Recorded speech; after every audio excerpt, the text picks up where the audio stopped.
Assalamualaikum warahmatullahi wabarakatuh. Perkenalkan kami dari kelompok 3. Pada kali ini kita akan membahas materi tentang sistem pendukung pengambilan keputusan dan konsepnya. Sebelum kita ke materi berikutnya, kita akan memperkenalkan kelompok kami terlebih dahulu. Yang pertama ada Muhammad Afif Kamdi dengan NPM 250. Ada saya sendiri Ilham Agung Santoso dengan NPM 348. Ada Faris Al-Rizki dengan NPM 216. Ada Laksamana Yudawardana dengan NPM 348. Ada Farania Dwi Nur Rahma dengan NPM 173. Untuk materi selanjutnya akan disampaikan oleh rekan saya. Di sini saya akan menjelaskan tentang pemecahan masalah dan pembuatan keputusan. Yang pertama, pemecahan masalah atau problem solving terdiri atas respons terhadap hal berjalan baik serta terhadap hal yang berjalan dengan buruk dengan cara mendefinisikan masalah atau problem sebagai kondisi atau peristiwa yang berbahaya atau dapat membahayakan perusahaan atau yang bermanfaat atau dapat memberi manfaat.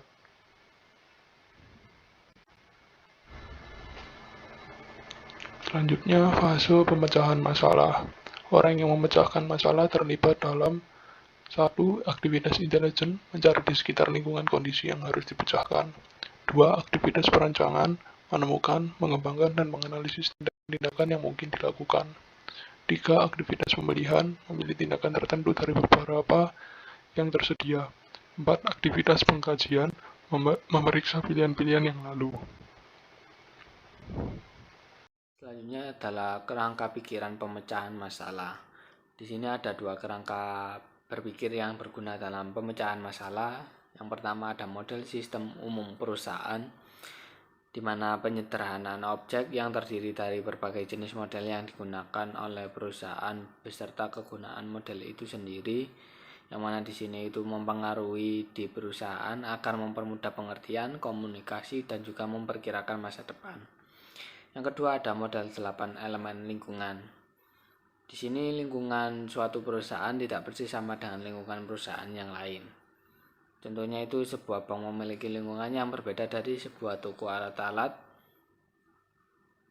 olahraga atau gereja, misalnya itu. Tapi di sini kita dapat melihat sejumlah kesamaan dari keragaman ini dengan mengidentifikasi 8 jenis elemen utama yang ada dalam lingkungan semua perusahaan.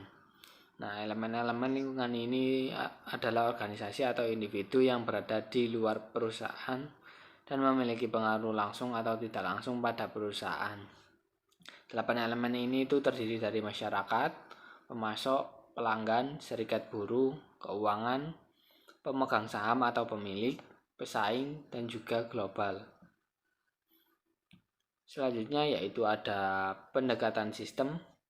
Nah, dalam pendekatan sistem ini pemecahan masalah yang paling detail ketika menyajikan pendekatan sistem yaitu sederetan langkah yang direkomendasikan ke dalam 3 tahap. Yang pertama ada upaya persiapan atau usaha persiapan, yaitu mempersiapkan manajer untuk memecah masalah dengan menyediakan orientasi sistem. Yang kedua ada upaya atau usaha. Di sini itu mencakup mengidentifikasi masalah untuk dipecahkan dan kemudian memahaminya.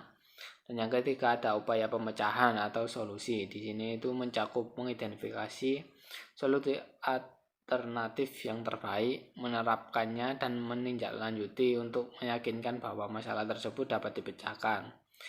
Nah, di sini yang mana dari ketiga tahap tersebut merupakan tahap yang dilalui seorang manajer dalam pendekatan sistem.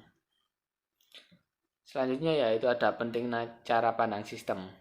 Nah, dalam menggunakan model sistem umum dan model lingkungan sebagai dasar pemecahan masalah, kita mengambil cara pandang sistem atau sistem view yang memandang operasional usaha sebagai sistem yang menjadi bagian dari lingkungan yang lebih luas. Ini merupakan cara pemikiran yang abstrak namun memiliki nilai yang potensial untuk manajer. Selanjutnya yaitu ada cara pandang secara sistem. Di sini ada 5. Yang pertama yaitu ada mencegah manajer agar tidak bingung karena kompleksitas struktur organisasi dan detail pekerjaan. Yang kedua ada menekankan pentingnya memiliki tujuan yang baik. Ketiga ada menekankan pentingnya semua bagian organisasi untuk bekerja sama. Yang keempat ada mengangkat hubungan antara organisasi dengan lingkungannya. Yang terakhir ada menempatkan nilai tinggi pada informasi yang didapat dari input yang hanya dapat dicapai melalui sistem perputaran tertutup. Untuk materi selanjutnya akan disampaikan oleh rekan saya. Membangun konsep. Yang pertama, elemen proses pemecahan masalah. Solusi masalah sistem adalah solusi yang membuat sistem tersebut memenuhi tujuannya dengan paling baik seperti yang dicerminkan dalam standar kinerja sistem. Standar ini menggambarkan situasi yang diinginkan, apa yang harus dicapai oleh sistem tersebut. Manajer tersebut harus memiliki informasi yang menggambarkan keadaan saat ini. Apa yang dicapai sistem tersebut sekarang ini, jika dua keadaan ini berbeda, maka ada masalah yang menjadi penyebab yang harus dipecahkan. Perbedaan antara keadaan saat ini dengan keadaan yang diinginkan disebut dengan kriteria solusi atau apa yang harus terjadi agar situasi saat ini berubah menjadi situasi yang diinginkan. Tanggung jawab manajer adalah mengidentifikasi solusi alternatif yang selalu ada. Ini merupakan satu langkah dari proses penyelesaian masalah di mana komputer tidak selalu banyak membantu. Setelah berbagai alternatif diidentifikasi, sistem informasi dapat digunakan untuk mengevaluasinya. Evaluasi ini mempertimbangkan batasan yang ada, yang dapat berasal baik dari internal maupun lingkungan. Jika semua elemen dapat dikumpulkan dan manajer dapat memahaminya, solusi masalah dapat ditemukan. Milih solusi terbaik. Milih solusi terbaik dapat dicapai dengan berbagai cara. Yang pertama adalah analisis, evaluasi atas pilihan-pilihan secara sistematis dengan mempertimbangkan konsekuensi pilihan-pilihan tersebut pada tujuan organisasi. Contohnya adalah pertimbangan yang dilakukan oleh para anggota komite pengawas SIM untuk memutuskan pendekatan mana yang harus diambil dalam mengimplementasikan sistem informasi eksekutif. Lalu yang selanjutnya adalah penilaian. Proses pemikiran yang dilakukan oleh seorang manajer. Sebagai contoh, manajer memproduksi menerapkan pengalaman dan intuisi dalam mengevaluasi gambar pabrik baru yang diusulkan dari model matematika. Yang ketiga adalah penawaran. Negosiasi antara beberapa manajer. Salah satu contohnya adalah proses memberi dan menerima yang berlangsung antara para anggota komite eksekutif mengenai pasar yang mana yang harus dimasuki. Untuk materi selanjutnya saya akan membahas mengenai permasalahan versus gejala, yang mana gejala atau simptom adalah kondisi yang dihasilkan masalah. Jadi di sini sebagai permisalan yaitu suatu perusahaan atau seorang manajer dalam suatu perusahaan itu memiliki sebuah masalah seperti menurunnya pendapatan dalam suatu perusahaan. Nah, dari masalah tersebut nanti diturunkan gejala apa yang menyebabkan suatu pendapatan di perusahaan itu menurun. Bahkan tidak hanya seorang manajer aja, kita dapat memandang sesuatu itu sebagai penyebab permasalahan atau penyebab kesempatan. Kemudian struktur permasalahan. Struktur permasalahan di sini dibagi menjadi 3. Ada masalah terstruktur, masalah tidak terstruktur, dan masalah semi struktur. Masalah struktur atau structure problems adalah masalah yang terdiri atas unsur yang berhubungan antara berbagai elemen yang semuanya dipahami oleh orang yang memecahkan masalah. Kemudian masalah tidak struktur atau unstructured problems adalah masalah yang tidak memiliki elemen atau hubungan antar elemen yang dipahami oleh orang yang memecahkan masalah. Kemudian yang ketiga adalah masalah semi struktur atau semi-struktur problems adalah masalah yang terdiri atas beberapa elemen atau hubungan yang dipahami oleh si pemecah masalah dan beberapa yang tidak dapat dipahami. Nah, untuk materi selanjutnya akan dijelaskan oleh rekan saya. Baik, yang berikutnya yaitu jenis keputusan. Selain memberikan tahap-tahap pemecahan masalah, Herbert A. Simon juga menemukan metode untuk mengklasifikasikan keputusan. Ia percaya bahwa keputusan terletak pada suatu kontinum dengan keputusan yang terprogram pada satu sisi dan keputusan yang tidak terprogram di sisi yang lain. Keputusan terprogram atau program decision bersifat repetitif dan rutin.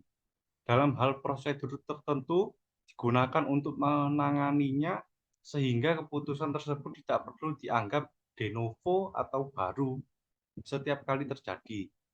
Keputusan yang tidak terprogram atau non-program decision bersifat baru, tidak terstruktur, dan penuh konsekuensi. Yang berikutnya yaitu sistem pendukung pengambilan keputusan. Sistem pendukung pengambilan keputusan atau decision support system tetap digunakan untuk mendeskripsikan sistem yang didesain untuk membantu manajer memecahkan masalah tertentu. Penekanannya terletak pada kata membantu. DSS tidak pernah ditujukan untuk menyelesaikan masalah tanpa bantuan manajer. Ide dasarnya adalah agar manajer dan komputer dapat bekerja sama untuk memecahkan masalah tersebut. Jenis masalah yang dapat diselesaikan adalah masalah yang semi terstruktur. Komputer dapat menyelesaikan bagian yang terstruktur, dan manajer dapat menyelesaikan bagian yang tidak terstruktur.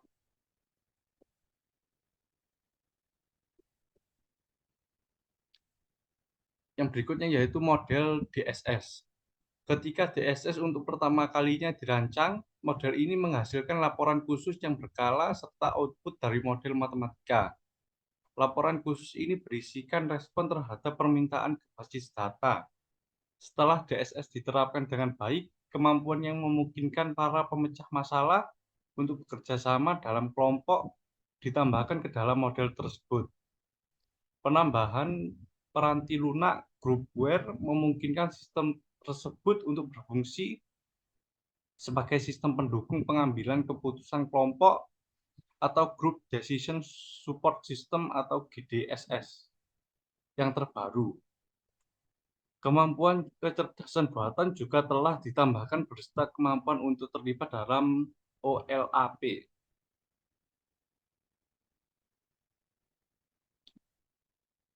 Sekian pemaparan materi dari kelompok 3. Terima kasih. Jika ada salah kata, mohon maaf. Wassalamualaikum warahmatullahi wabarakatuh.